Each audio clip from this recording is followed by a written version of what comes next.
When troubleshooting a Siemens main breaker issue, firstly check the breaker's connections.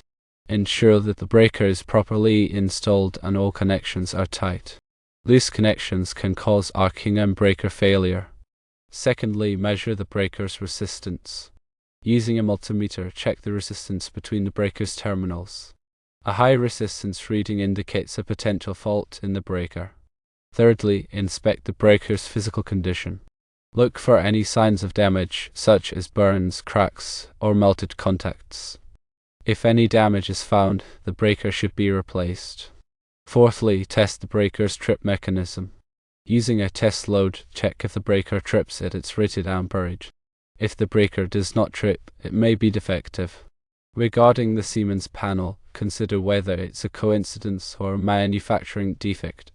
While it's unusual to have a brand new breaker fail, it cannot be ruled out as a coincidence. However, if multiple Siemens breakers fail in the future, it could indicate a manufacturing issue. Reliability concerns may arise from this experience with the Siemens panel. If other options for load centers are available, consider using those instead. Customer preference should also be taken into account. Ultimately, the decision of whether or not to use Siemens panels in the future should take into account the customer's preference and any available data on the reliability of the panels.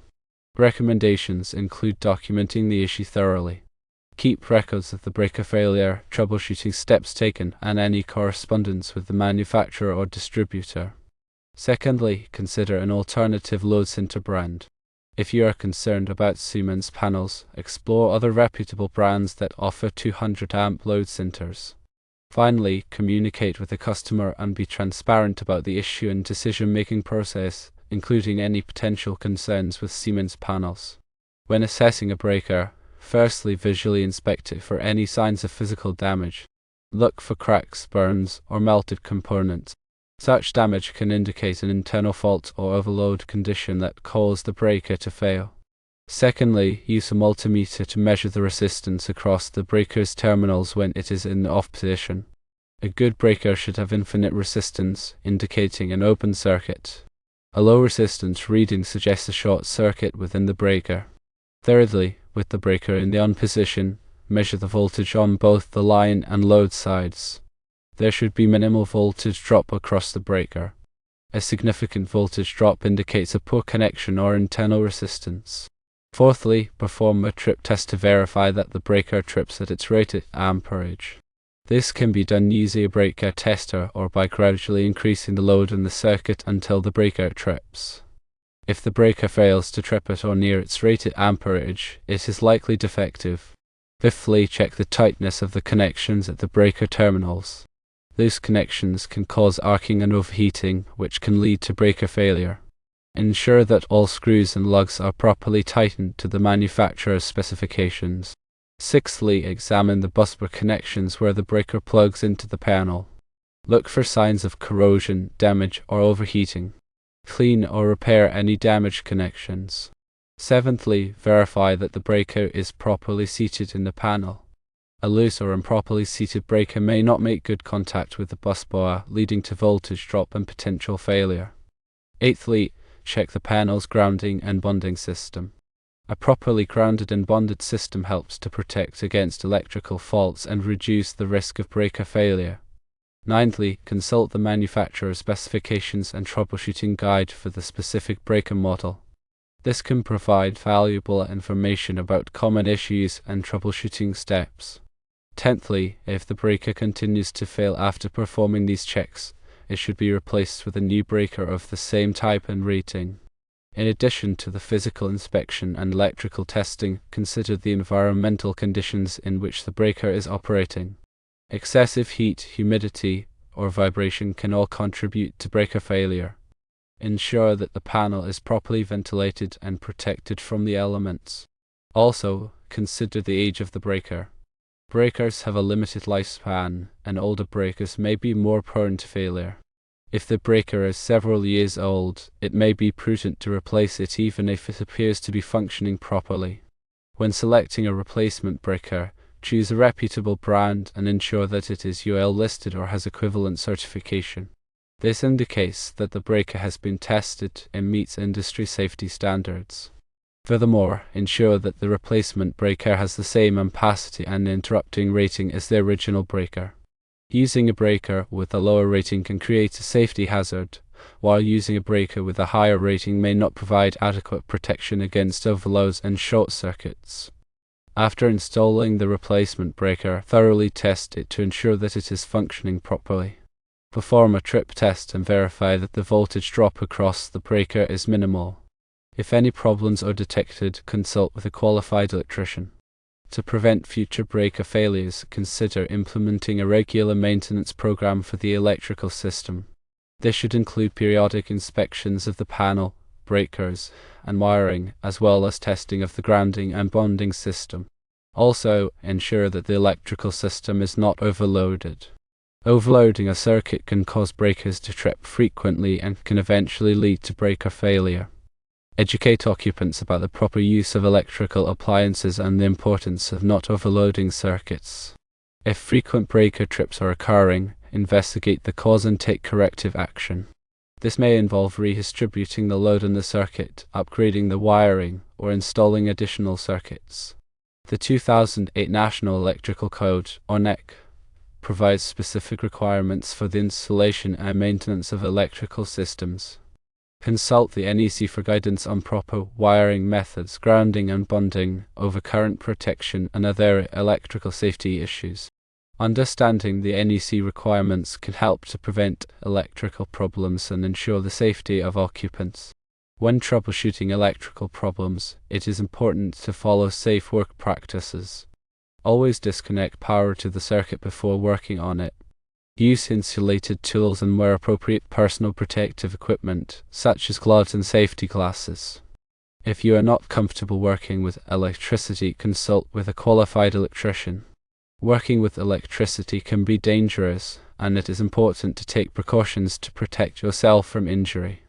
In addition to the steps outlined above, consider the following when troubleshooting a Siemens main breaker issue. Firstly, check the voltage at the service entrance to ensure that it is within the acceptable range. Overvoltage or undervoltage conditions can damage breakers and other electrical equipment. Secondly, inspect the service entrance conductors for signs of damage or corrosion. Damaged or corroded conductors can cause voltage drop and overheating, which can lead to breaker failure. Thirdly, verify that the grounding electrode system is properly installed and connected. A properly grounded system helps to protect against electrical faults and reduce the risk of breaker failure. Fourthly, check the surge protection devices in the panel to ensure that they are functioning properly. Surge protection devices can help to protect against voltage spikes and surges, which can damage breakers and other electrical equipment. Fifthly, consult with a Siemens representative or authorized service center for assistance. Siemens can provide technical support and guidance on troubleshooting and repairing Siemens breakers. Sixthly, keep detailed records of all troubleshooting steps taken and any findings. This information can be helpful for future troubleshooting efforts and can also be used to document the problem for warranty purposes. Seventhly, consider using a power quality analyzer to monitor the electrical system. A power quality analyzer can provide valuable data on voltage, current, harmonics, and other power quality parameters. This data can be used to identify potential problems and prevent breaker failures. Eighthly, implement a preventative maintenance program for the electrical system. This should include regular inspections, testing, and cleaning of the panel, breakers, and wiring. A well-maintained electrical system is less likely to experience problems and breaker failures. Ninthly, provide training to personnel on the proper operation and maintenance of the electrical system. This can help to prevent human errors that can lead to breaker failures. Tenthly, stay up to date on the latest electrical codes and standards. The electrical codes and standards are constantly evolving, and it is important to stay informed of the latest requirements. This can help to ensure that the electrical system is installed and maintained in accordance with the latest safety standards. In the event of a breaker failure, it is important to take prompt action to restore power. However, it is also important to thoroughly investigate the cause of the failure and take corrective action to prevent future failures. By following a systematic troubleshooting process and implementing a preventative maintenance program, it is possible to minimize the risk of breaker failures and ensure the safety and reliability of the electrical system. Furthermore, consider the load characteristics connected to the breaker.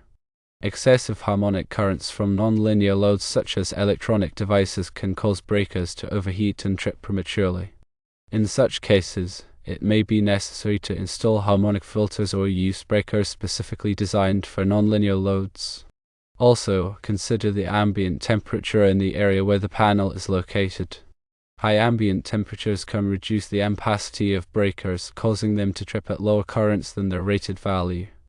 If the panel is located in a hot environment, it may be necessary to derate the breakers or provide additional ventilation to the panel. In addition to the above, consider the altitude at which the electrical system is installed. At higher altitudes, the air is less dense, which can reduce the cooling capacity of breakers. If the electrical system is installed at a high altitude, it may be necessary to derate the breakers or provide additional cooling. Furthermore, consider the presence of corrosive substances in the environment. Corrosive substances can damage breakers and other electrical components, leading to premature failure. If the electrical system is located in a corrosive environment, it may be necessary to use breakers and components that are specifically designed for such environments. Also, consider the vibration levels in the area where the panel is located. Excessive vibration can damage breakers and other electrical components, leading to premature failure. If the panel is located in a high vibration environment, it may be necessary to use breakers and components that are specifically designed for such environments. It is also important to ensure that the breakers are properly labeled. Each breaker should be clearly labeled with the circuit that it protects. This will make it easier to identify and troubleshoot problems in the electrical system. In addition to labeling the breakers, it is also important to maintain an accurate electrical panel directory. The directory should list all of the circuits in the panel and their corresponding breaker numbers. This will make it easier to locate and identify circuits when troubleshooting problems. It is also important to keep the electrical panel clean and free of debris. Dust and debris can accumulate in the panel and cause breakers to overheat and fail. Regularly clean the panel with a vacuum cleaner or a soft brush. When cleaning the panel, be sure to disconnect power to the panel first. Finally, it is important to remember that electrical work can be dangerous. If you are not comfortable working with electricity, consult with a qualified electrician. Working with electricity can be life-threatening if done improperly. If you are a qualified electrician, always use the correct PPE such as insulated gloves, safety glasses, and appropriate clothing. This also includes making sure any electrical equipment such as multimeters is in proper working order and calibrated. Never work on any electrical equipment energized. If you are dealing with high voltage equipment, make sure you have another qualified person with you and the proper clearance is achieved. It is also important to note that if the breaker is tripping repeatedly, it is important to identify the cause of the tripping before simply replacing the breaker. Repeated tripping can be a sign of a more serious problem, such as an overloaded circuit, a short circuit, or a ground fault. Ignoring the underlying cause of the tripping can lead to further damage to the electrical system or even a fire.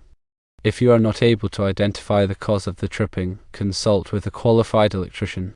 If a newly installed Siemens breaker is found to be defective, it is important to contact Siemens or the supplier of the breaker to request a replacement or refund.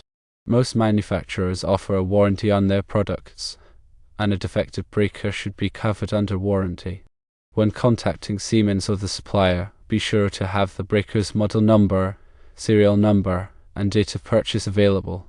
This information will help them to process the warranty claim more quickly. In addition to the above, it is also important to consider the impact of power quality on the performance of the breaker. Poor power quality, such as voltage sags, voltage swells, and harmonics, can cause breakers to trip prematurely or even fail. If the electrical system is subject to poor power quality, it may be necessary to install power conditioning equipment to improve the power quality and protect the breakers. Power conditioning equipment can include surge suppressors, voltage regulators, and harmonic filters. The type of power conditioning equipment needed will depend on the specific power quality problems that are present. It is also important to consider the impact of the load on the breaker.